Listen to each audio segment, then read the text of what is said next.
a book review. This has been my New Year's resolution and now has become a practice. And this is my accountability to show up and talk about uh, what the book was about. And hopefully it will inspire you as well. So thank you if you're joining me on Facebook. Thank you for joining me on YouTube.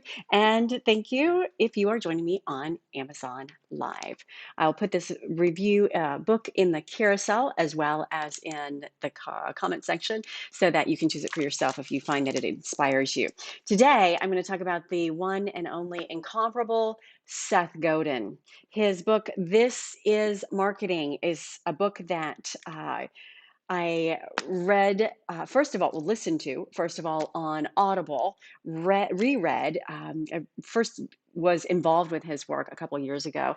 And then last year, I had the good fortune to actually interview him about his latest work that's called The Practice that came out, I believe, in November of last year. And that interview actually is in my Amazon Live page if you're interested in his work. He is a guru of marketing. He was the first permission marketer who came up with permission marketing through email lists. He has gone on to inspire an entire community through his programs and his online learning programs, his marketing, his speeches, his inspiration. And I think first and foremost, his example. He's a living example of a high quality businessman, ruled by principles and coming from a place of genuine caring, empathy. He has some great old school principles, way back to the great Zig Ziglar. Lots of motivation, but well grounded in values and principles, and overlaps to me of so many amazing people, from Stephen Covey to Brene Brown to just so many, and but yet in a league of his own. There's no comparing him to anyone. He is the trailblazer. So he wrote this book, This is Marketing. You can't see until you can learn to see. Why did he write this book? It sounds like to me he sees the entire face of marketing changing, and he said, okay, let me help you see.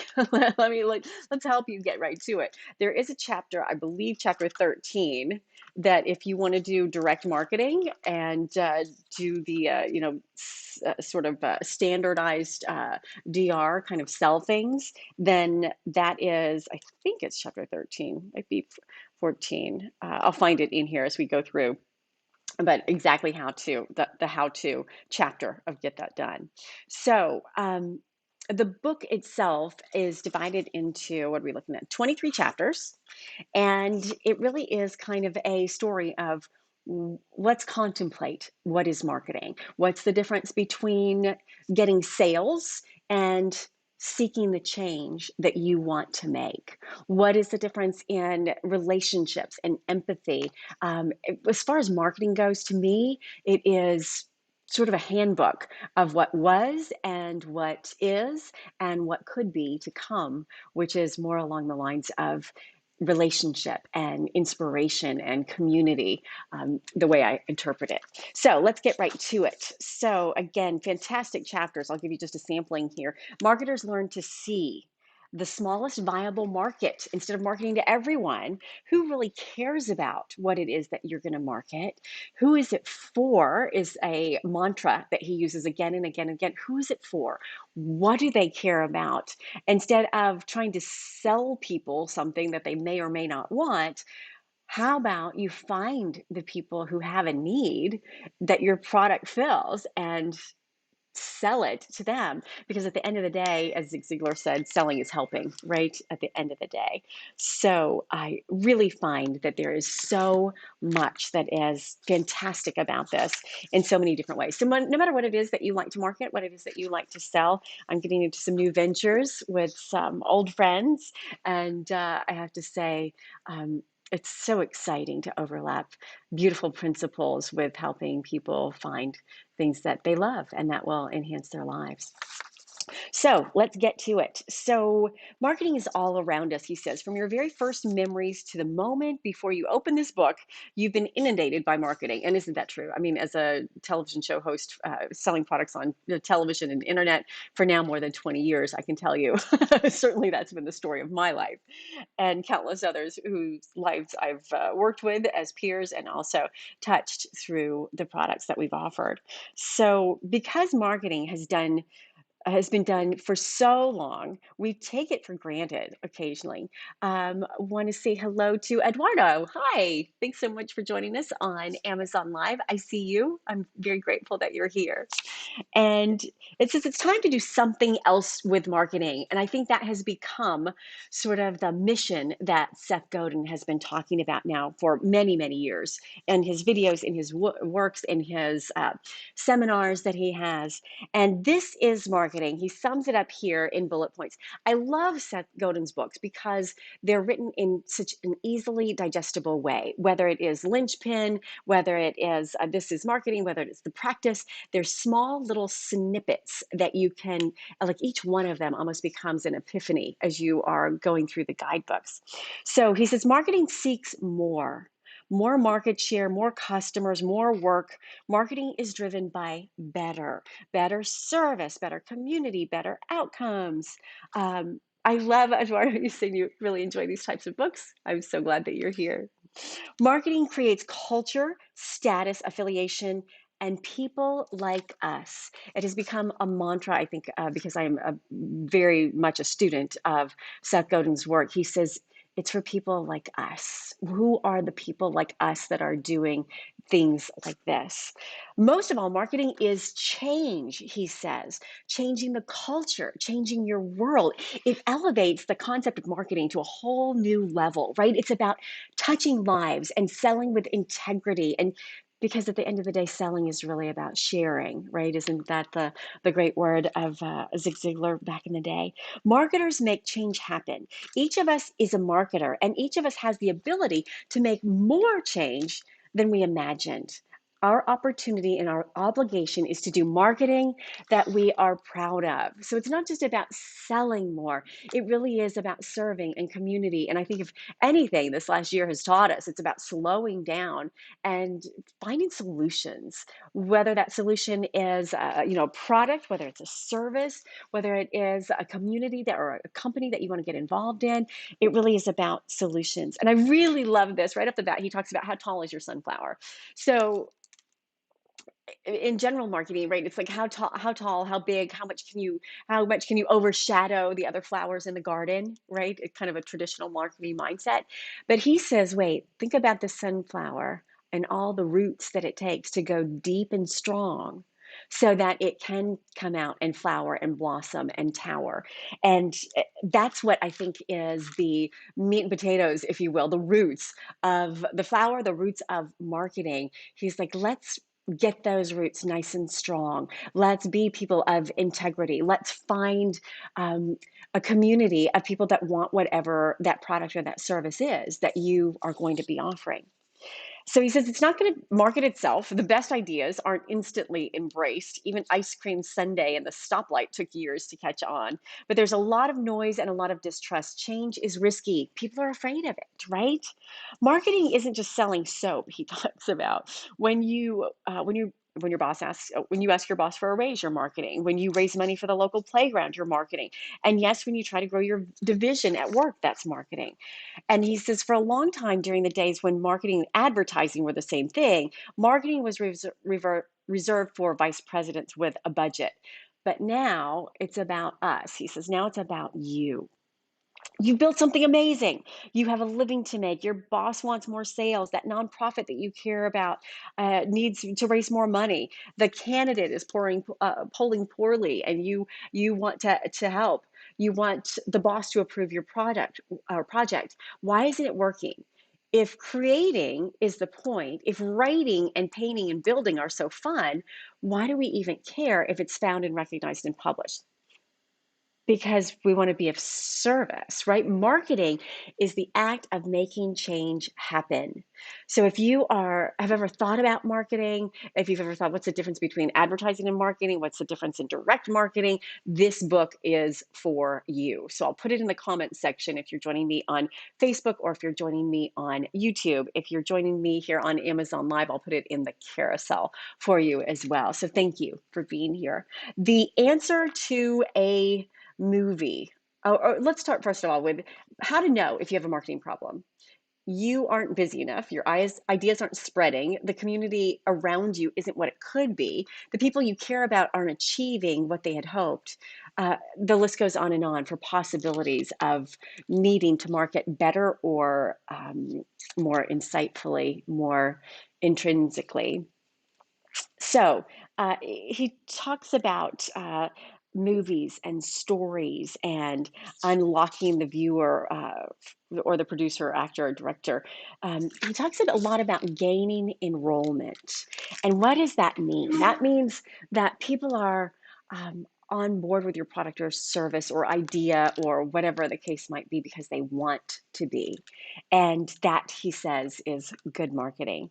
Marketing your work is a complaint on the way to making it better.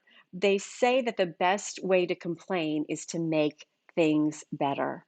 So his suggestion, if you will, time and time again, as I've heard him say, is let's make better things. The way to make things better is to make better things. So um, he talks kind of a history of marketing, how there was spam in the past, and then it's like just a matter of throwing money at the engine and trying to get awareness. What does that really mean? He says mostly we remember growing up in a mass market world where TV and the top 40 hits defined us. As marketers, we seek to repeat the old-fashioned tricks that don't work anymore because of course we're moving into the new digital age, right, where it's about relationships and it's about people can go and find. It doesn't have to be a race to the lowest price because that's easily found online. It's about building something that is worth looking for. It's about answering solutions. Marketing is not a battle and it's not a war or even a contest. The marketing is the generous act of helping someone solve a problem. Love that. Isn't that what Zig Ziglar said so many years ago? You can get everything that you want if you help enough other people get what they want. Love it. Love it. And it's about solving their problem. He's saying it's a chance to change the culture for the better. So if you're inspired by this as much as I am, I have just become such a student, a cheerleader. I've taken so many classes of his methodology, of his work, of his teachings, because I really think it really is about helping people. At the end of the day, that has been the premise of what I've done for the last 20 years on television, is questioning my own thoughts and abilities and products that I sell, and then overlaying that with who can I help and how can this make a difference and how do we all do it together so everyone uh, wins in the sense that everyone comes out away with what they want, whether it is selling a product or the person who is buying that product, it's meeting that need, whatever the case might be. So the magic of ads is a trap that keeps us from building a useful story. So he says there's lots of quick little ads that you can do and little viral things that you can do that are, fast, fast, fast. But if you want to build, then let's think about brand. Let's think about what do you stand for? Who is your community? So, on getting the word out, how do I get the word out? He says. Well, it's precisely the wrong question because you're not just throwing it out to the whole universe. You want to be a whisper and say, come here, let's learn about this. So, the lock and the key, he goes on to say all kinds of good things. Marketers learn to see, chapter 2. Marketing in 5 steps. Here he breaks it down for us. The first step, invent a thing that is worth marketing with a story worth telling and a contribution worth talking about. The second step is to design and build it in a way that a few people will particularly benefit from it and care about it. It doesn't have to be for the whole world. It has to be for the people that care about it. The third step is to tell a story that matches the built-in narrative and dreams of that tiny group of people, the smallest viable audience, smallest viable market. The fourth step is the one everyone gets excited about: spread the word. The last step is often overlooked: show up regularly, consistently, generously for years and years to organize, lead, and build confidence in the change that you seek to make. And I have to say, this man does it. He's out there. I emailed him for a request to interview him about the practice. I went on, I did a show. I came back 20 minutes later. He had already emailed me directly to respond. So he just doesn't talk the talk here. He walks the walk, and I've seen it.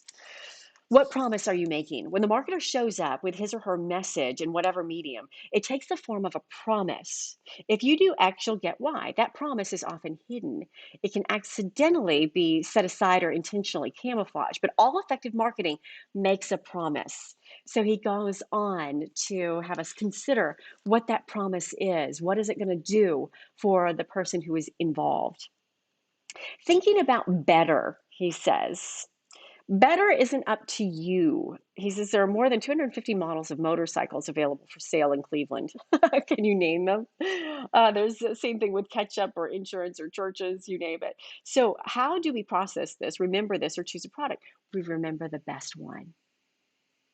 So, he considers best with a few little caveats, because best could mean in this certain category. It could mean in this category in this area, right? He's talking about motorcycles in Cleveland, not here in Florida or in New York or Nevada. He's talking about in that area. So that's a key question. Best for what? So again, lots of really insightful questions. I could literally talk about this book for the next 8 hours all day long. So let me jump to some punchlines for you. People like us do things like this. It is his mantra. Deep change is difficult and worth it. In this, I even hear a echo of the great Scott Peck, right? Change is difficult. Deep change is difficult. Life is difficult, uh, but worth it. So he is inspiring us to the action. As we've seen, every organization, every product, every interaction exists to do one thing: to make change happen. As marketers and agents of change, we almost always overrate our ability to make change happen.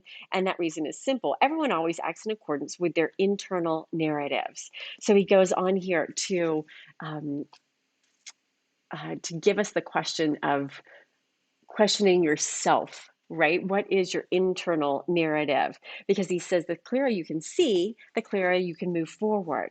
People like us do things like this. So, what is it that you want to create? What is it that you want people like us do? And who are those people like us? And then he talks about tension, not the same as fear, but creating tension so there is a decision point for someone, because you know what? Maybe it's not for them. So they can decide, and then it's time to move on.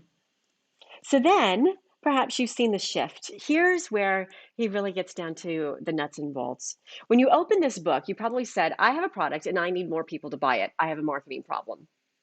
By now, I hope you see that the industrialist, selfish nature of this statement, the purpose of our culture isn't to enable capitalism, even capitalism that pays your bills. The purpose of capitalism is to build our culture. I love that. He defines marketing not as a used car salesman. No offense if you sell cars. I have nothing against that. And I think that's changed, by the way, quite a bit in the last few years.